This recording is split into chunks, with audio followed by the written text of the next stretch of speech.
आर्थिक बदहाली और राजनीतिक अस्थिरता, इन दोनों से तो पाकिस्तान पहले ही जूझ रहा था और इस बीच एक नया संकट उसके सामने आन पड़ा है, जहां जो डॉक्टर और इंजीनियर है वो तक अब शहर छोड़कर, देश को छोड़कर जा रहे हैं। कैसे देखते हैं इसको आप?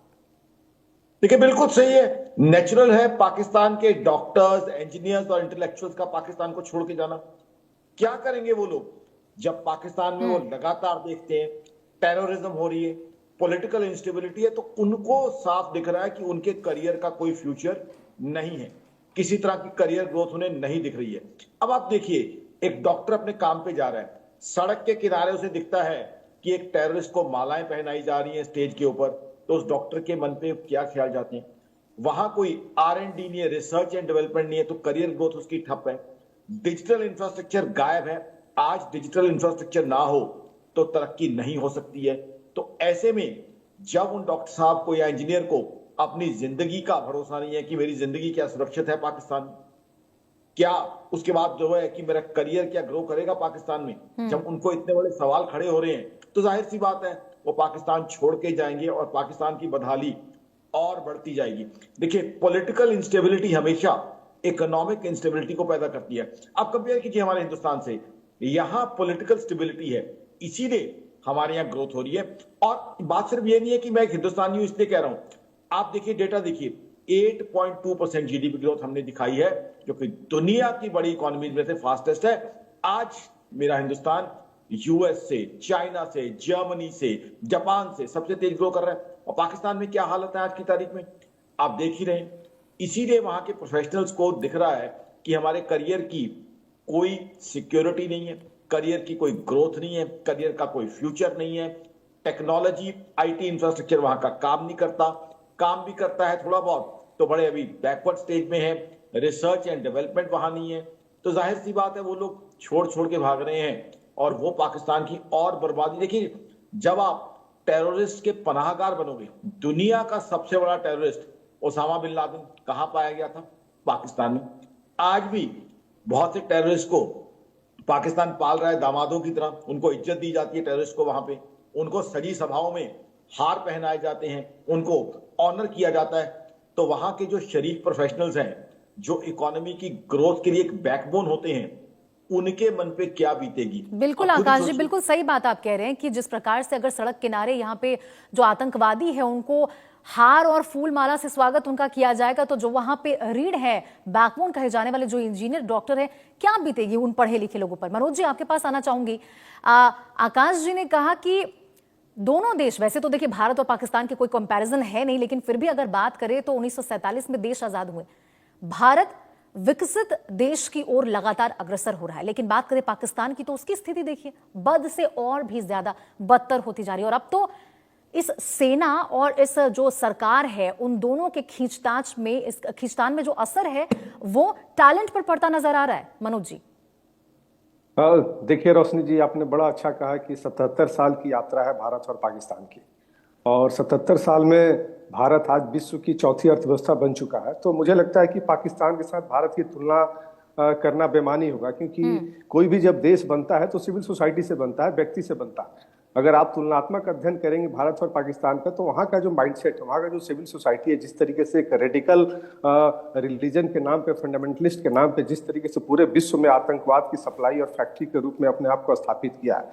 तो उसमें नो डाउट वहाँ के जो भी, चाहे मिलिट्री रूल हो या सिविलियन रूल्स हो, कहीं ना कहीं इन सारी चीज़ों का एक सामंजस्य बना हुआ है। अगर आप मतलब उसका अगर ऐतिहासिक तथ्य देख लीजिए पाकिस्तान का, तो basically it is not the natural state.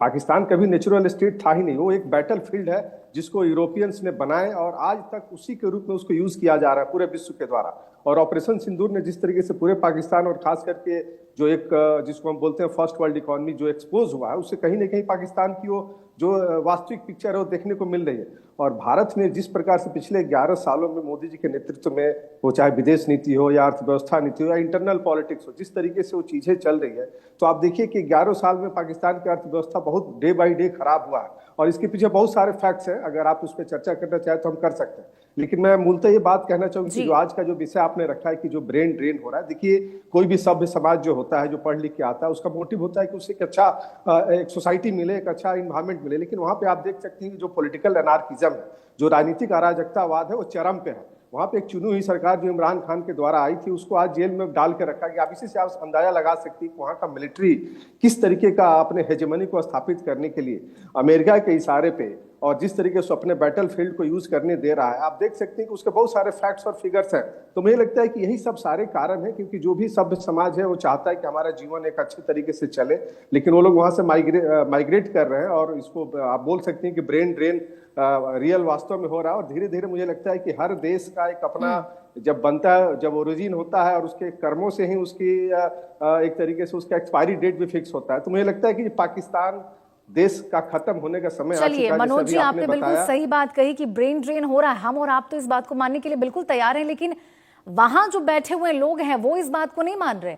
आकाश जी, आपके पास आना चाहूंगी। जब इमरान खान के एक पार्टी के नेता ने आसिम मुनीर से ये सवाल किया कि वहां पे ब्रेन ड्रेन हो रहा है, इसके ऊपर आसिम मुनीर क्या कहते नजर आए कि ब्रेन ड्रेन नहीं, ब्रेन गेन हो रहा है। ये तो अच्छी बात है कि जो पाकिस्तान में बैठे हुए लोग हैं, पढ़े लिखे लोग हैं, वो विदेश जा रहे हैं। क्या कहेंगे आकाश जी? देखिए, सिंपल सी बात है, डेटा स्पीक्स फॉर इटसेल्फ। आज से 1 साल पहले पाकिस्तान का हालात देखिए, फिर आज के हालात पे लेके आता हूं। वो विजुअल्स सारे हिंदुस्तान ने देखे थे, दुनिया भर के चैनल्स पे आए थे, जो मैंने जिनके ऊपर व्यूज दिया था। 1-1 किलो आटे के लिए पाकिस्तान में खूनी जंग हो रही थी, लोग झगड़ा कर रहे थे 1-1 किलो आटे के लिए। Is this what is called brain gain?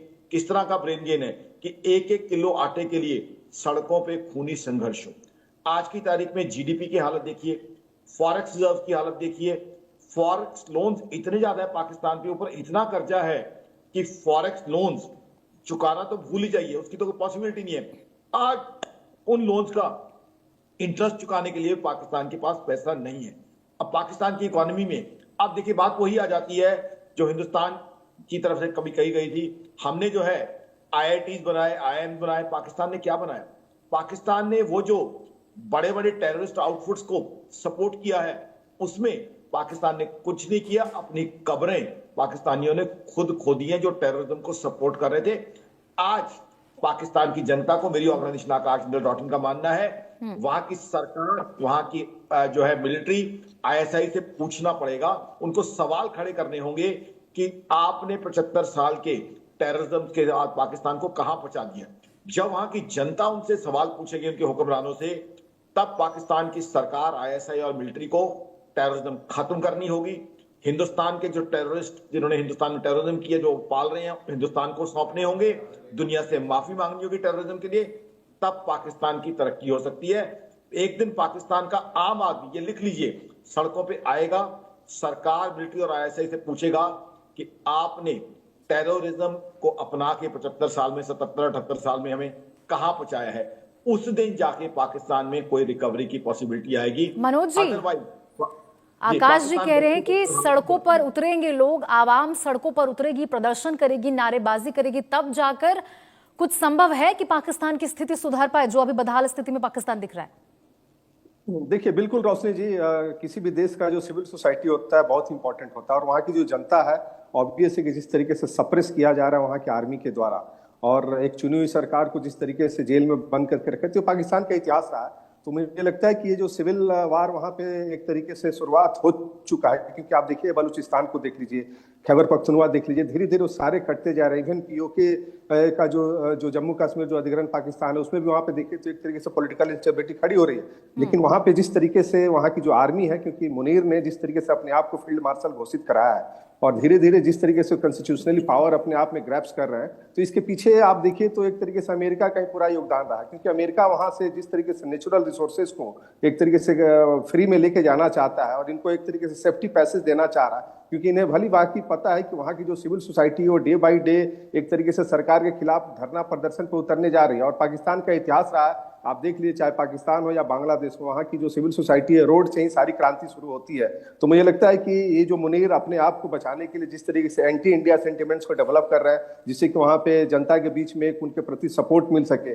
आप शहबाज शरीफ को आप देख सकते हैं कि उनकी क्या स्थिति है, प्रधानमंत्री के रूप में है, लेकिन इन दोनों के बीच में ही संघर्ष चल रहा है। वो चाहे आप चाइना के साथ देख सकते हैं, ईरान के साथ देख सकते हैं। तो मुझे लगता है कि जनरल जो मुनीर हैं वो एक तरीके से एक्सपोज हो चुके हैं, और धीरे धीरे मुझे लगता है कि सिविल सोसाइटी में तो उनका जो एक प्रभाव था समाप्त हो चुका है। और आर्मी में भी आप देख सकते हैं कि इसके पहले जिस तरीके से बलूचिस्तान में लोग छोड़ छोड़ के जा रहे थे आर्मी से, लोग वहां से दूसरे देशों में मिडिल ईस्ट की तरफ और गल्फ की तरफ पलायन कर रहे थे, और आज आप जिस तरीके से डॉक्टर और इंजीनियर और खास करके अकाउंटेंट जो वापस जा रहे हैं, तो मुझे लगता है किसी भी देश के लिए जी एक बहुत ही नेगेटिव ठीक है मनोज जी, एस्पेक्ट है, आकाश जी क्योंकि कुछ कहना चाहते हैं। जी आकाश जी बोलिए। देखिए, मैं एक चीज कहना चाहूंगा आपको भी और मेरे साथी टैलेंटेड मित्र बैठे हैं उनको भी। अभी बात हो रही थी हिंदुस्तान और पाकिस्तान के मुकाबले की। एक चीज में पाकिस्तान हिंदुस्तान का मुकाबला कर रहा है, ये हमें मानना पड़ेगा। हम आईटी एक्सपोर्ट कर रहे हैं, एक्सपोर्ट्स में हिंदुस्तान का नाम हो रहा है, हमारे प्रोफेशनल का नाम हो रहा है। पाकिस्तान भी एक चीज एक्सपोर्ट कर रहा है। अब उन्होंने टेररिज्म एक्सपोर्ट करनी शुरू कर दी है, वो भी जो है तरक्की कर रहे हैं। अब उन्होंने कहा टेररिज्म सिर्फ पाकिस्तान में क्यों की जाए, बाहर भी जाके की जाए। तो पाकिस्तान जो है अब टेररिज्म का भी एक्सपोर्टर बन गया है। हिंदुस्तान की आपको बात बताता हूं, हम ग्लोबल फोरम में जाते हैं, गर्व से हमारा सर ऊंचा हो जाता है जब हिंदुस्तान के आईटी एक्सपर्ट्स को यूएस में जो सम्मान मिलता है, क्योंकि हम इंटेलेक्चुअल्स माने जाते हैं और शांति प्रिय सौहार्द से काम करने वाले इंटेलेक्चुअल हिंदुस्तानियों को माना जाता है। इसलिए आकाश जिंदल जैसे लोगों को भी सम्मान मिलता है ग्लोबल फोरम में। अब पाकिस्तान ने कहा हिंदुस्तान तो एक्सपोर्ट कर रहा है आईटी का, गुड सर्विसेज का। 38.13 यूएस बिलियन डॉलर हमारा एक्सपोर्ट रहा है गुड्स का। नवंबर में हिंदुस्तान तो तरक्की करता जा रहा है, थर्ड बिगेस्ट इकोनॉमी बनने वाला है। तो हम भी कुछ करके दिखाएं। तो पाकिस्तान ने अब टेररिज्म एक्सपोर्ट करनी शुरू कर दी। वो कहते हैं कि अलग अलग मुल्कों में दुनिया के जो है टेररिज्म करे, तो पाकिस्तान भी हिंदुस्तान से compete कर रहा है, ऐसी कोई बात नहीं है। वो भी अपनी तरफ से कंपटीशन कर रहे हैं। यानी कि आकाश जी पाकिस्तान compete तो कर रहा है भारत से, लेकिन टेररिज्म के मामले में compete करता जा रहा है। वहां पे जहां भारत अन्य विकासशील चीजों में, विकास के मुद्दों पर आगे बढ़ता जा रहा है, वहां वो उसने सोचा कि कहीं ना मैं आतंकवाद को ही बढ़ावा दे दूं और भारत से किसी ना किसी चीज में तो आगे निकलता यहाँ पर नजर आऊं। मनोज जी देखिए, जिस प्रकार से जो डॉक्टर और इंजीनियर जो पाकिस्तान को छोड़कर जा रहे हैं, ये गंभीर बात वो उन आम लोगों के लिए है, उन आम जनता के लिए जो फिलहाल आटा के लिए, खाने के लिए वहां पे मोहताज नजर आ रही है। अब स्वास्थ्य सुविधाओं के लिए भी उनको सड़कों पर उतरना पड़ेगा।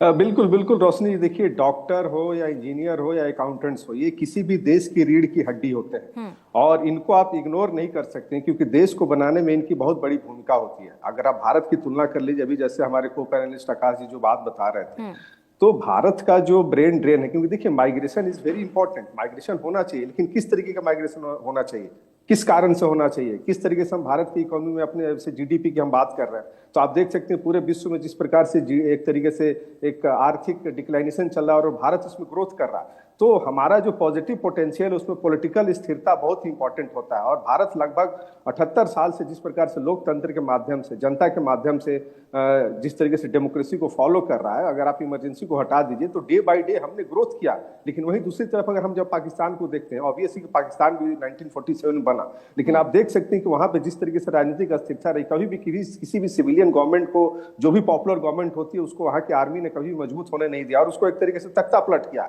ये इतिहास रहा है। तो मुझे लगता है कि वहां की जनता को भी अब सोचने का समय आ गया है, क्योंकि जनता तो रोड पे निकल रही है, लेकिन वहां पे जो रेडिकलाइजेशन रिलीजन का जिस तरीके से उनके दिमाग में डाला जाता है और जिस तरीके से एंटी इंडिया सेंटिमेंट्स को खड़ा किया जाता है, और जो आतंकवाद की बार बार हम लोग चर्चा कर रहे हैं, आज आप पूरे विश्व क्या कहीं का भी आंकड़ा उठा के देख लीजिए, जहां हर आतंकवाद का जो भी घटना घटता है उसका पाकिस्तान से कनेक्शन निकलता है।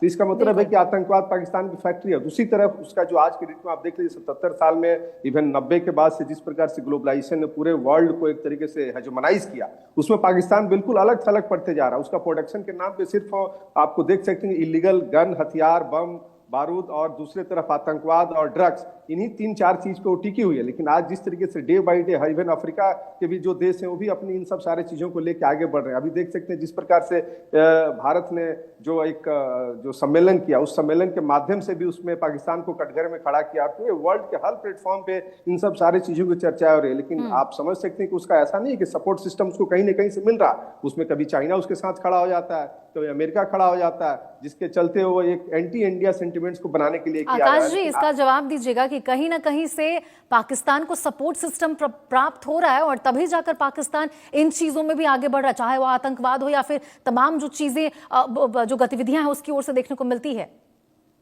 मेरे मित्र ने बहुत इंपॉर्टेंट बात कही है। चाइना पाकिस्तान को सपोर्ट कर रहा है और साथ ही साथ चाइना पाकिस्तान को चूसता जा रहा है, बर्बाद करता जा रहा है। इसका एग्जाम्पल आपको दूंगा। आज चाइना ने जो पाकिस्तान को कर्जा दिया हुआ है, पाकिस्तान में क्या है, China Pakistan economic corridor, CPEC जिसे कहा जाता है, इंफ्रास्ट्रक्चर के नाम पे इकलौती उदाहरण है।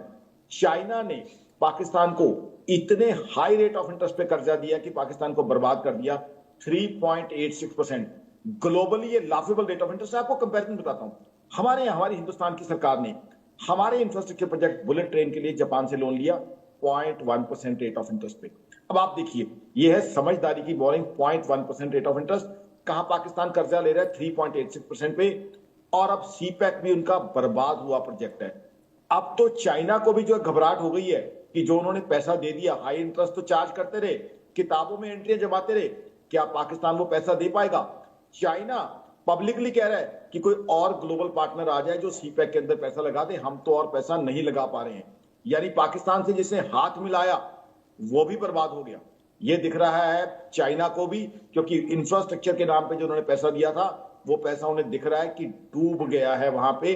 जबकि आप हिंदुस्तान में देखिए, इकोनॉमिक ग्रोथ के नए रिकॉर्ड पैदा हो रहे। एक छोटी सी आपको एग्जांपल दूंगा, यूएस ने हम पे टैरिफ लगाए, टैरिफ के बावजूद यूएस को हमारा एक्सपोर्ट बढ़ा है, और ये ऑन रिकॉर्ड है, 22% एक्सपोर्ट बढ़ा है। तो कहीं ना कहीं प्रधानमंत्री मोदी साहब की सरकार को सैल्यूट करूंगा, हमारी इकोनॉमिक प्लानिंग को, कि आज ग्लोबल स्लो डाउन है, रशिया यूक्रेन वॉर चल रही है, जियोपॉलिटिकल रिस्क चल रहे हैं, तब भी तरक्की के हम झंडे गाड़ रहे हैं। और पाकिस्तान टेररिज्म के जो है नए से नए झंडे गाड़ रहा है। और पाकिस्तान के जो वहां के आम आदमी है, शरीफ आदमी है, इंटेलेक्चुअल्स, उनके लिए दिक्कतें तकलीफें बढ़ती जा रही है। पाकिस्तान किस तरह की इमेज अपनी दुनिया के सामने बना रहा है। कुछ ही समय पहले तो एफएटीएफ ने उन्हें ग्रे लिस्ट किया हुआ था, फाइनेंशियल एक्शन टास्क फोर्स ने उन्हें ग्रे लिस्ट भी किया हुआ था।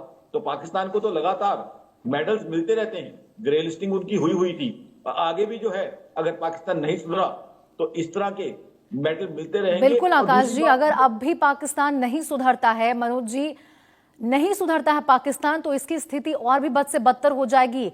आसिम मुनीर तो यहाँ पे बेशर्मी के साथ कहते नजर आ ही रहे कि ब्रेन ड्रेन को उन्होंने ब्रेन गेम कह के जो अब आर्थिक नाकामी उसकी है उसको छुपाने की कोशिश करते रहे, अपने बयान से किसी तरह तोड़ मरोड़ करके अपनी स्थिति को दिखाते रहे कि हम तो बिल्कुल बहुत ही अच्छी स्थिति में है। ये तो शान की बात है कि हमारे जो लोग हैं, डॉक्टर इंजीनियर है, वो विदेश जा रहे हैं और पलायन कर रहे हैं। आप दोनों का बहुत बहुत शुक्रिया आकाश जी, मनोज जी।